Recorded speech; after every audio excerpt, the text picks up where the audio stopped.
This podcast is a quest for well-being, a quest for a meaningful life through the exploration of fundamental truth. Enlightening ideas, insights on physical, mental, and spiritual health.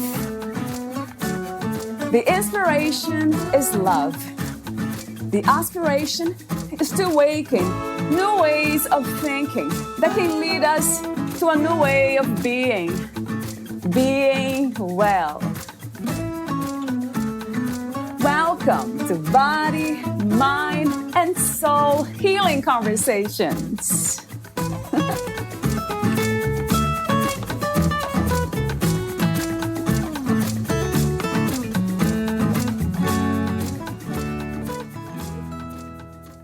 The pain of life is pure salt, no more, no less. The amount of pain in life remains exactly the same. But the amount of pain we taste depends on the container we put it into. When you are in pain, the only thing you can do is enlarge your sense of things. Stop being a glass. Become a lake. Childhood sexual abuse is the most traumatic of all wounds, for it is a betrayal at the very root of our being. It turns us against ourselves in such a way that, more often than not, victims become convinced that the fault is theirs. To find a way back from that injury, to prevail and rise above it, is to do the seemingly impossible. In Anne Donata's book, Twisted Roots Standing Tall, she recounts her long dance from the darkness of the soul into the love and light of an open heart, as she courageously heeds her soul's insistence and clears away her legacy of trauma from both infant sexual abuse and incest. Born into both emotional and economic poverty, Anne's early life consisted of only obstacles and challenges. But she never gave up, and she continually trusted in her own guidance, being rewarded with insight and wisdom. Whenever it felt like her life was not flowing, she took that as a sign that it was time to do more healing, clearing away the trauma that lay embedded deep in cellular memory. Anne's story speaks to the gift of grace and the indomitable courage of the human heart. As Anne continued to heal, she discovered many essential truths about life.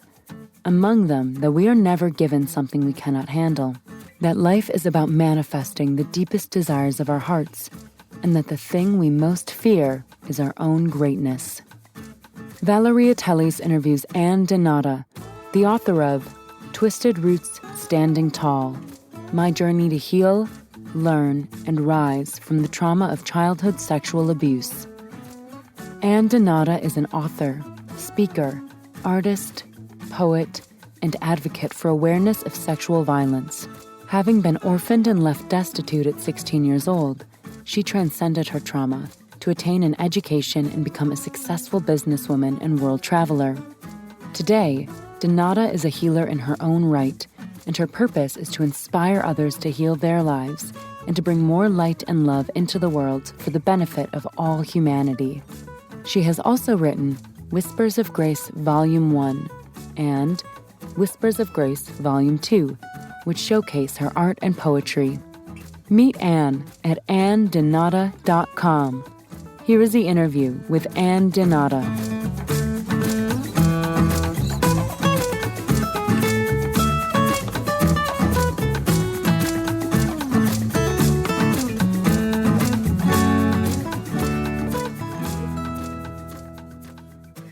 In your own words, who is Anne Donata?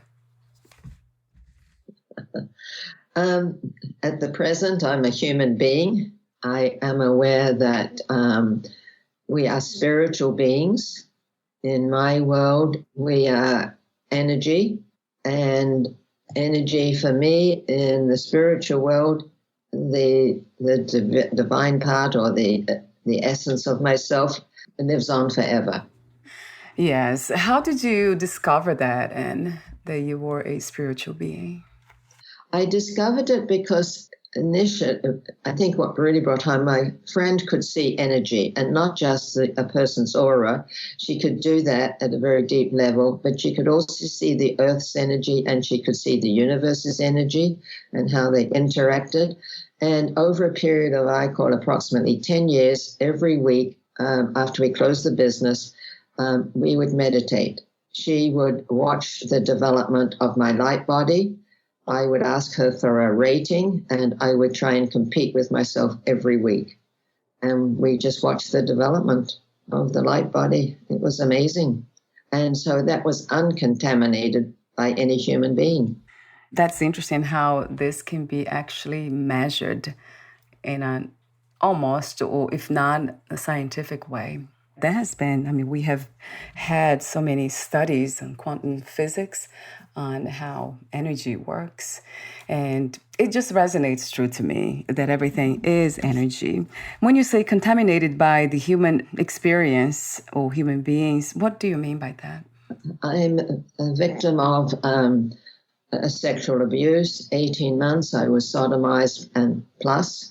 And then I became an incest victim, and then I was raped over a period of 3 weeks in the outback of Australia. And so if anybody knows much about that, the violence at that level really affects the root of the individual self-being. It really destroys. And so you have a tendency to blame yourself, to be ashamed of yourself, to feel guilty, and to have a very, very low self-worth esteem. Yes, it will affect then the experience as a whole in a human body. Absolutely. It has been my case too, perhaps not at the level that you have experienced, but lots of traumas, childhood traumas. One of the things, once you have something like that, it establishes a pattern of originality. And often this pattern can be brought in from past lives. But once it started, then I am radiating out.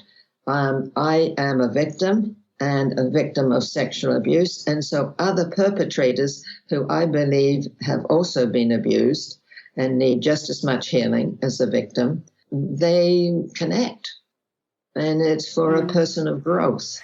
I have heard this before, and what I wonder is a question I often ask. So do you believe that we have chosen to be here in a human body and to experience those painful traumas that we have experienced? I absolutely believe it.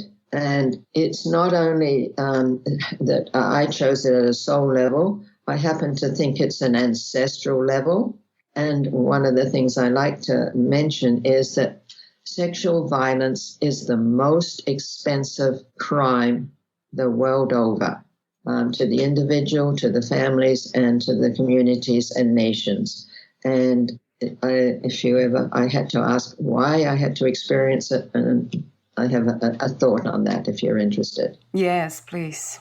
Yes. My thought is that we as humans and spiritual beings, what we're really doing, and the imagery is, if you look at little boys when they are given toys, little plastic cars, they try to pull them apart to see how they work. They're just very curious, and then they sometimes find they can't put them back together. Well, they're in the phase of exploration, and I think that sexual abuse is in that phase, and what we're really dealing with at a very, very deep level is destruction and creativity, and having to do with the power of life and the spirit. Oh, wow. That's an interesting perspective on that. Thank you. To me, this experience we are having now, it's the unknown. This is unconditional love, for the lack of a better word, I would say. That everything is just free energy doing what it does. And it seems like we are trying to understand, and then we create stories and meaning. We give meaning to everything. And a lot of that actually makes sense, which is very interesting to see as well, which has to do with physics, so it does make sense to this level. But when you say that destruction and creation, Yeah, why not? That's the dance of life, isn't it? We see that in Mm-hmm. nature. Mm-hmm. It happens naturally. Yeah. And we either turn it into fertilization or toxicity. Yeah, something that remains, right? Talk to me for a moment about healing. What's the meaning of healing to you, or what healing is, and if there is a destination for healing? Well, that's interesting. I was very, very fascinated and wanted to know what a miracle was like. What really was a miracle? And I started to write a poem about healing. And then in an instant, I understood it. And it was like an axe split the word healing in two. And so it said, he, and I put in the verb is, all. So if you take the word heal or healing and you separate it at he is all, it is a rejoining, a reconnecting, because with sexual violence you are splattered and shattered and broken in so many places that you have to gather all these pieces like a big giant jigsaw puzzle back to become whole again. That's something that I often write about and talk about, that we are wholeness. There's no way we can be broken. Everything is whole. Even what it seems to be broken is just a feeling. It's just a perception, which feels very, very real. Perhaps that's why we have this idea of reconnecting, but we were never disconnected in the first place. I would say that there are different layers, like the strata of the earth, because I had to go to a very deep level, like one does to find diamonds, and we find our diamonds within us. And yes, the pure essence of us is never broken, but what is broken is our physical selves. They get frozen. And when things are frozen, there's a lack of life and a lack of spirit. So that's my description of broken, freezing, avoiding, denying, fleeing, and the three things, fight, freeze, or flight. Yeah, so you're bringing it down to the physical body, as that could be, or can be broken. That's interesting. Yeah, of course, it makes so much sense. For some reason, I have realized is that this is the experience of wholeness itself. So it's wholeness experiencing the feeling of being broken. Even the physical body, because the physical body, it's not really what, it's just a separated, fragmented of wholeness. So it's the idea that it is fragmented, but it's not really. It's just wholeness experiencing separation, which is a very challenging concept to understand with the intellectual mind, the logical mind. Except I might slightly differ with that, Valeria. Yeah. Because where something is disconnected, and we have that, we shut down our hearts for protection, we held fear in our kidneys, the spirit, the breath, the emotions, they are blocked, energy cysts. So for me, I discovered that, and women, there's now a lot of work done with women around the pelvic area, and there's so much blockage in there, and the life force really doesn't flow into those parts that have been damaged. Yeah. That's my experience. Right. It has been mine too, of course. I mean, mine as a separated idea of who I am. Yes, of course. It is the experience, the illusion we have. It's really actually harsh to say that, right? Illusion. I come from a very kind of a different space. It's very open. So it has to do with, it's not even the knowledge, just the realization that this is fulfillment. Even if we came here and just took one breath, that was already fulfilled. Mm-hmm. It's a miracle to be in a human body, even if for a second. So I guess it comes to me, that message keeps coming to me over and over again, that this is already fulfillment, even if it feels broken and separated and sad, depressed, anxious, whatever it is. It's whole and it's fulfilled in itself. So that's a very challenging message to communicate to the mind, the separated mind that insists and see everything fragmented and separated. And I don't know how this can be realized anyway. It just happened. In my experience, I've had many death experiences and spiritual experiences, but in my case at 18 months, I did feel, and I was told, that my spirit left my body and not all of me came back. So right. That was at the level that I experienced it. Now, after that horror, I couldn't face it, but I also was able to experience that I actually tried to end my life at 18 months. So it's incredible the knowledge we do have at a very deep level. And in answer to your wholeness, there's another saying we say, everything is perfect. Speaking from that level of separated wholeness, what are the signs of healing? When did you know that you were perhaps healed or evolved in that healing process? Almost there, per se. I would say that you learn through the healing process, the clearing and cleansing and purifying in my world, that you get insights. One of my family members calls me eccentric. You begin to see yourself a little bit different. You want to talk about the depth of the exploration, but other people just want to call you crazy. So you either have to go and accept that maybe you are crazy, or if you create this inner pathway of intuition and self-knowing, you learn to keep it within as an inner knowing, because people, humanity, were really not ready to accept the full experience. And a favorite saying that I have is that Jesus said, they know not what they do.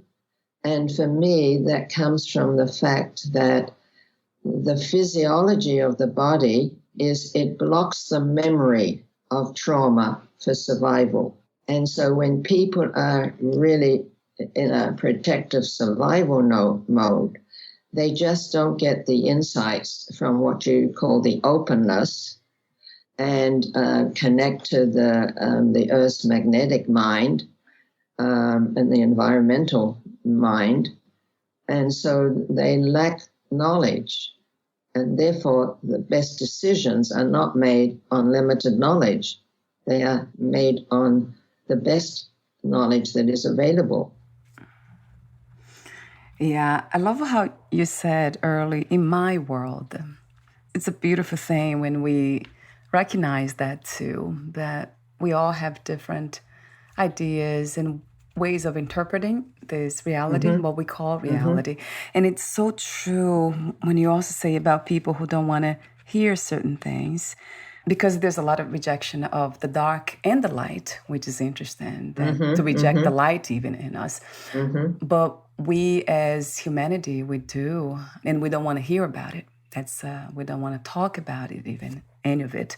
And that's why I have this podcast. So we talk about it, because that's another thing I cannot do around my family members. Everyone's pretty closed about that. Some of them are not, but most of them are. So it's so true. It feels isolating, doesn't it? And when we have so much to share, and I mean, it is however it comes out, however it wants to be manifested, but the outside world's not ready, or it puts up walls. There's a lot of walls happening. Fear, I think, is mainly the reason. Yeah.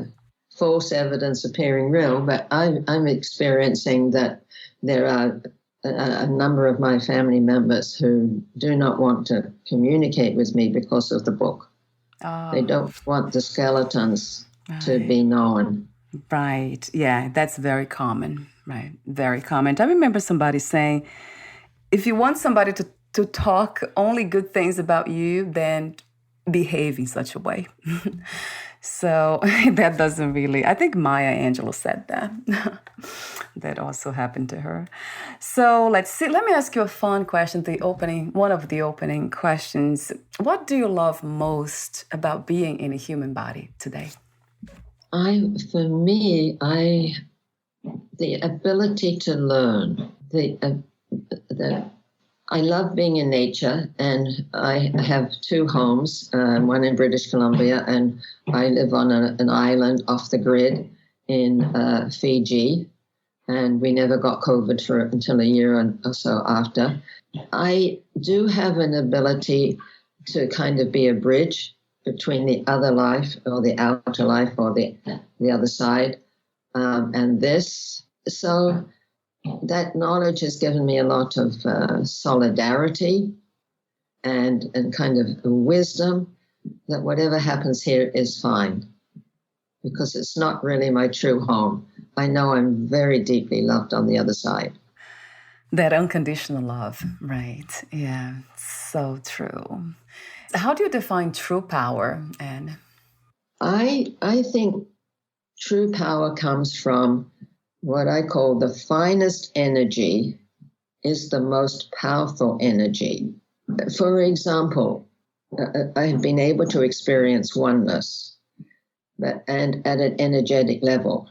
And the physical world is not a permanent world, but the same kind of energy runs through a table, a chair, a wall, as it runs through a human body. And I think in a way power is misunderstood. Power comes from a need for control, and the more people need control, which they feel gives them power, for me, it is a mirror of the exact opposite. There is so much chaos in their inner world that they can't stand to be with themselves. They have to live on the outside. And they are powerless because everything begins from within. Yes, a billion times to that power within. Yes, and having the courage to explore that. And I've been thinking that there's going to come a day, I suspect, that humanity is going to be able to monitor and adjust their own flow of energy to various parts of the body. They will surrender to the body, but they will observe at an energetic level the flow and limited flow, and they'll be able to send unconditional love, because wherever there's pain in the body, there is an absence of self-love. Yeah, self-love, that's something that it kind of puzzles me and amazes me that it's a very challenging practice to adopt for most of us. And there's selfishness, but not self-love. That's not really exercised by most of us. And I wonder why. For me, it took me a long time to recognize that every negative thought I had was just my higher self, outer soul, whatever you want to call it, was just bringing up, like holding a mirror, ringing a bell in my ear and saying, this is not the real you. You need to go to the exact opposite. And when I was able to say, they don't like me, the actual truth of that is I love myself because I come here. And so when I move that negative belief to the opposite is true, they, don't do love myself, I am beginning to find my way to the middle, the balance, so that I can scale all the notes on the piano, all the sounds on the earth. I can be resonant at any point in time, and that is freedom for me. I love your wisdom. Thank you for sharing. Thank you for being you. And I believe in life being life, so I often say, right, that I don't have a life, I am life. And I do see everything else the same way, that we are life expressing itself. So it's really beautiful how we are here to experience everything dark and light. But in the end, it seems like there's something benevolent. There's something that's about life that's trying to take us, the human experience, is trying to elevate the human experience to that unconditional love that we spoke earlier? Well, one of the exercises that I did, sorry to interrupt, was I asked myself, what were all my fears? And one of them was dealing with the darkness. And so as an exercise for anybody who would be listening, I would ask you to go into nature and find the darkest place and spend some time there and discover for yourself. I won't share what I discovered because I want somebody to try it for themselves. But there is incredible wisdom in darkness as much as there is in light, if you go all the way there. For some reason, a week ago, maybe, I have been pondering, have been reflecting on dark and light, because that's duality. So now we have the separation again. I wonder if actually this is only dark. Is actually light comes in when we are open, when something happens through consciousness, and then we are elevated by these split moments of gratitude, of seeing in a more clear way the unconditional love that's under all this. But essentially, it's actually dark. There's no light there. We would bring light through consciousness, but it's essentially dark. It keeps coming back to me, that idea. Not sure if that resonates with you, but... I like the sound of that, yes. I do. Yeah, for some reason. So you wrote the book, Twisted Roots, Standing Tall, My Journey to Heal, Learn, and Rise from the Trauma of Childhood Sexual Abuse. Talk to me for a moment about the main intention and purpose of writing your book, Anne. Well, I lost my parents when I was a teenager, and we moved 1,000 miles, which was like a long distance. I was born in Australia. And so after my parents died, there was absolutely no support, no neighbors, no relatives. And my children did inherit some of my negative energy patterns. And one of the reasons I did a lot of this work, it took me at least more than 20 years to do this work for myself. I did it because I never wanted them to experience what I had experienced, but they did get tainted by a lot of that, and they just weren't really interested in my journey. And because I had not lived around with any relatives, I felt it was important for my children, my grandchildren. And then when I tried to talk to people, and afterwards I'd say to my friend, is she crazy? There were one or two or a few that said, you should write a book. So they were the two. It was to leave behind for my grandchildren or great-grandchildren the history, energetic DNA history, because we can change our DNA, as I believe I have. Because if those who don't understand or study history, they're bound to repeat it. And I wanted to break that unto 7 years, which is what the Native Americans say. When you make a change, you change it unto 7 generations. Wow. I don't know if that's a satisfactory answer. Yes, absolutely. Yes, I have more questions to explore the messages and the lessons in your book. And you're also an artist and poet. How did you discover these gifts in you? Well, let me tell you something that a lot of people who are listening to this podcast have wanted to have some insight into abuse. Physical, sexual, mental, emotional, that I discovered something extremely interesting. And the question is, what is the opposite of sexual abuse violence? I'm going to make a pause because it is creativity. Can you believe that? Yeah, I can. Yes. And so I failed English because of my trauma. And over a period of, 10 odd years. And then all of a sudden, I went to India, and a lady asked me, I worked with her Tibetan bowl, and she said, oh, could you give me another healing? I said, what? I'm a businesswoman. So that started me on the healing journey. And I think the healing journey gave me a lot of confidence because my friend could see what was happening in a session with their client's permission. And she told me I'd been using energy all my life.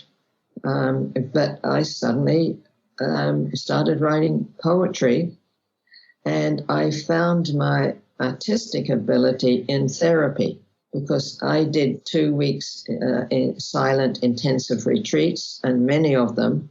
And in that process, I guess I opened up my creative side, and I just had a great love and respect and inner knowing about color, not technicality, but color.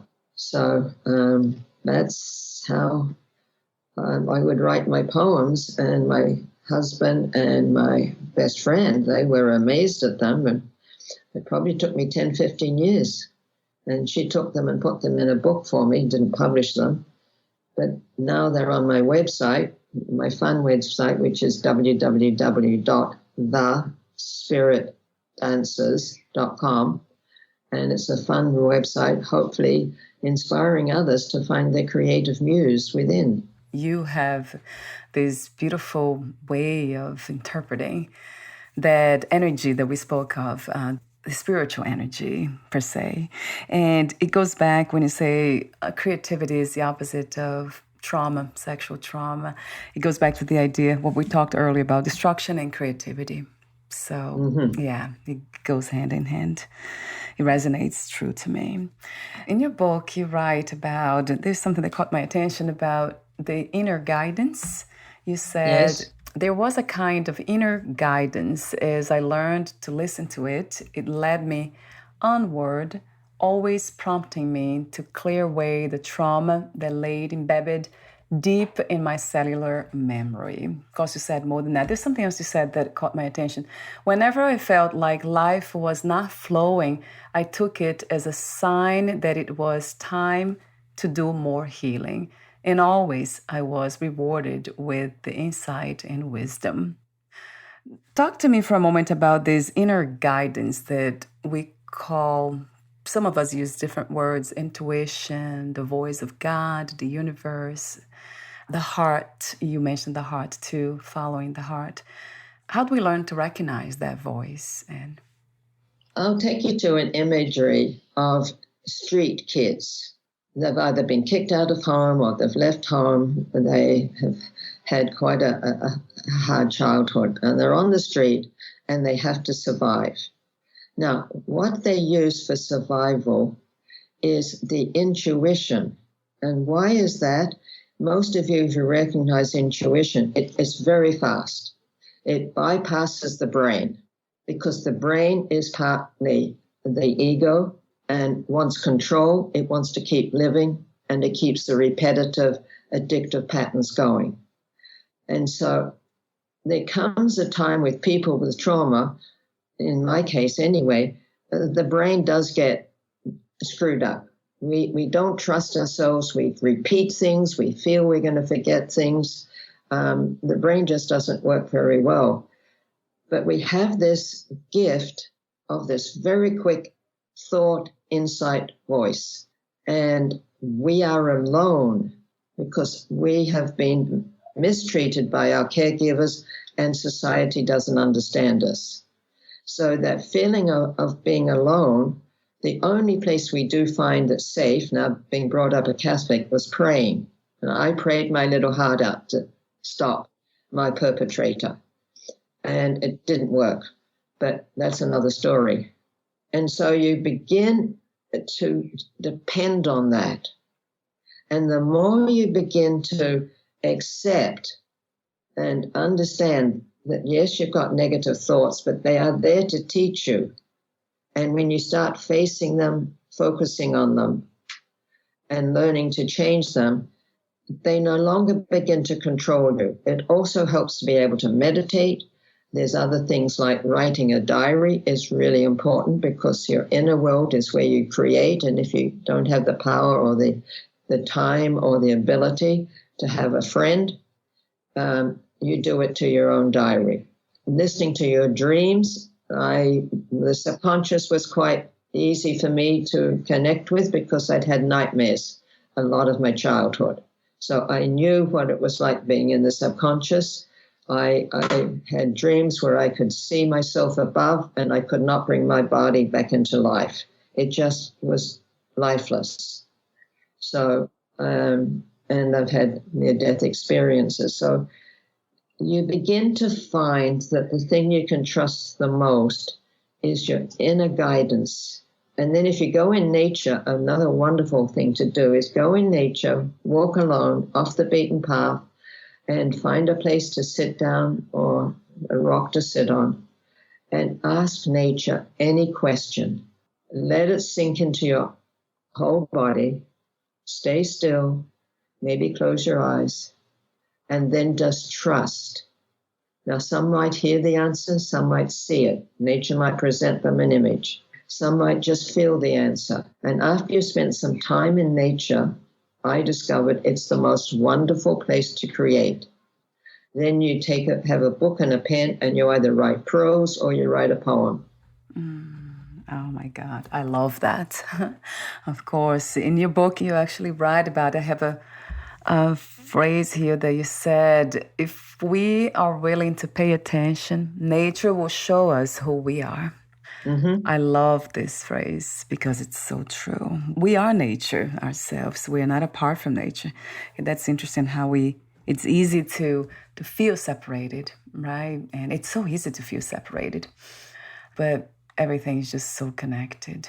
Going back to the idea of wholeness, being everything that's happening now. There's no separation at all, but just a feeling of separation. There's so many messages here. We're almost at the end, and I have way too many messages in your book. Life. I love the way you say in your book, you say, life is about manifesting the deepest desires of our hearts. Mm-hmm. That really resonates with me deeply. And then you also say, the thing we most fear is our own greatness. Mm-hmm. Mm-hmm. That is a challenge to understand. Why? But then trauma, because trauma changed everything. It changed the brain, the way the brain works. So it changed the way we see the world, right? And everything changed. So it's really a challenge to navigate this reality with an open heart and open-mindedness, because it's essentially not open, it's closed. Mm-hmm. Speaking about trauma, you also say, trauma does not have to define you. You are more powerful, beautiful, creative, and loving than you could ever imagine. Mm-hmm. So true, a billion times to that. Thank you. Billion times. There is a way back from trauma. Find the path that works for you. So there are so many modalities, healing modalities. Do you find one to be, and you speak of nature, to me, that's the space of healing. But what are some of the other healing methods that you have experienced? What are some of the most powerful and effective ones from your perspective? I think really real deep healing starts in a way, there's two things. One comes from sound. And I have used crystal bowls and Tibetan bowls, and I place them on my client's body, and then I ring them. And the purpose of this is to get them to understand that they are, in essence, energy, and to feel the energy flow through their body. And the other thing is that the brain does not know what to do with it. So it's kind of a surrendering of the brain and allowing the body to do the healing. It knows what to do. We have to get out of the way. So sound is one of the other ways. Now, in my case, and in most sexual abuse cases, the individual protects themselves by shutting down, physically contracting, not expanding. And so the only way you can get those cellular memories untapped, unreleased, or released, unlocked actually, is through deep tissue body work. And the other thing I think when your heart desires that you really want to heal, and people have said, oh, we can't take 2 weeks off, we don't have the money to pay for the therapy. Well, looking back on my life, when I started my therapy, I was basically divorced. I had a 4-year-old, a 2-year-old, a 6-month on the breast. I was the main breadwinner, and I could only pay for the mortgage and my nanny for 5 years. Except the universe will support you in whatever way it needs. You just have to be willing to take that leap of faith and jump off the cliff. That I promise. The universe is dying to help all of us who want to go on this journey. That really resonates true, because I can feel that whatever this is, life itself, the universe, as you call it, or God, as some call it, it's really speaking to us. They're here. It's everywhere. It's talking to us. But we need to get out, as you said, we get out of our own way and become open to healing. And healing is the way, which to me now it comes more as that realization that it's the wholeness, it's what we are, essentially. A return to that perception, to that recognition that this is already a gift, the most amazing, unimaginable gift. That has a lot of healing power. It has been, in this case here, in my case, what really opened the door. So another thing you say in your book, we're almost at the end, you have so many notes here. The greater the pain, the greater the healing, and the brighter the soul's light. Absolutely. That's so true too. And then the lessons you have learned at the end of the book, you mentioned listening to the body, how important that is, looking for energy blockages, surrender to the body's wisdom. So I love that. And the body work, that has become a lot more part of my practices, working with the body, breathing, not necessarily meditation, but I call it yoga, really. It's mindful movements. And finally, accepting. For the mind, is more like getting into that realm of acceptance, embracing everything as it is. So I love when you say these things, that it just resonates true. The body, it holds a lot of those key answers to healing. Well, for me, I feel our body is our laboratory. Yeah. And yes. We're like the scientists. We've been given this body, and it's up to us to explore it. So true. Thank you so much again for what you do, the way you do it, for who you are, and for what you are, really, life itself, doing what it does, and everything else in between. Thank you, and for your wisdom and courage. You're very welcome, Valeria. I do have a few more questions for you, the ending questions. Would you like to add anything else or read a passage in your book? Actually, I wasn't expecting to read a passage, so I think an important message is we are never given something that we cannot handle. No matter how we believe we cannot deal with it. And I know there was a time in a session that I wanted to dive into eternity. The pain was so great. But we need support doing this work. We need professionals. We need to be taught how to trust. And I think we borrow our therapists, counselors' energy patterns about trust. And then we try them on like clothes. And then after a while we say, oh, I think I could adjust this. It would look better if I did this. Or I'll mix and match these ideas. And that's when we're starting to own our own ability to trust. And we become our own masters in both our healing, both our ability to create, in receiving abundance, because healing, at the end of all healing in my world, is abundance. But I never talk about the abundance because it takes every ounce of courage and tenacity, consistency to do this work. It has to be a life's passion. And for me, there's nothing more interesting than the journey into self. Yeah, I did read them. I have it here, one of the lessons that you mentioned. We are never giving something we cannot handle, right? I remember reading that. And for some reason I didn't mention, I guess because I have seen some people give up and commit suicide.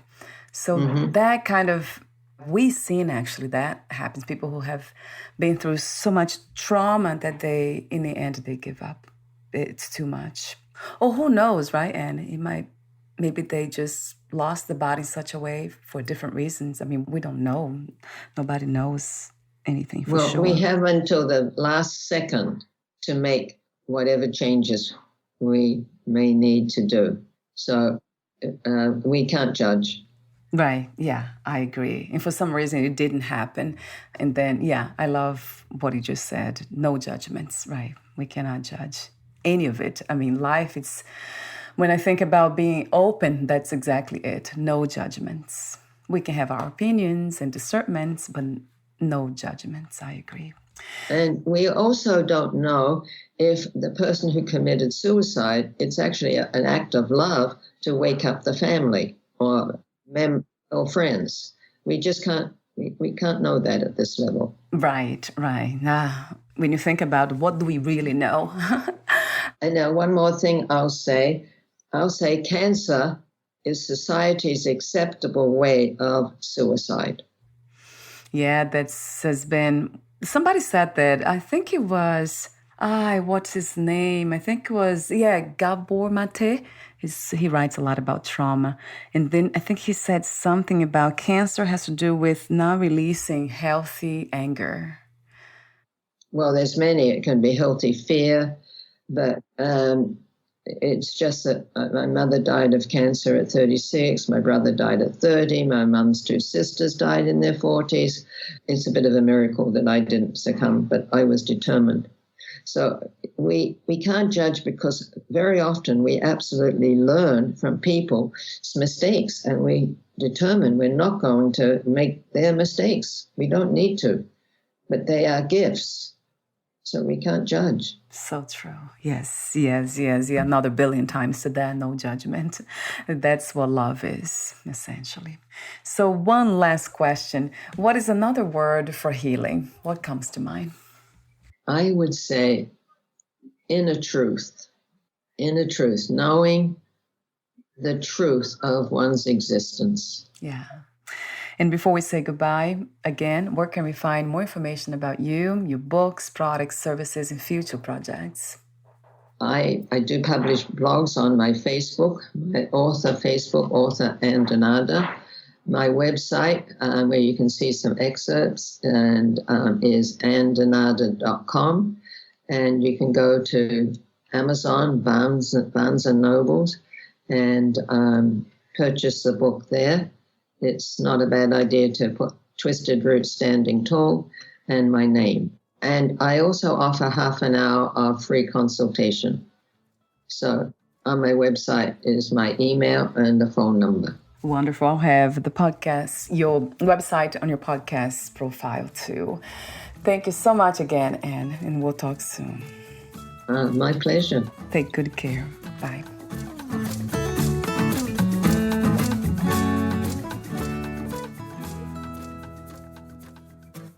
Thank you for listening. To learn more about Anne Denada and her work, please visit andenada.com.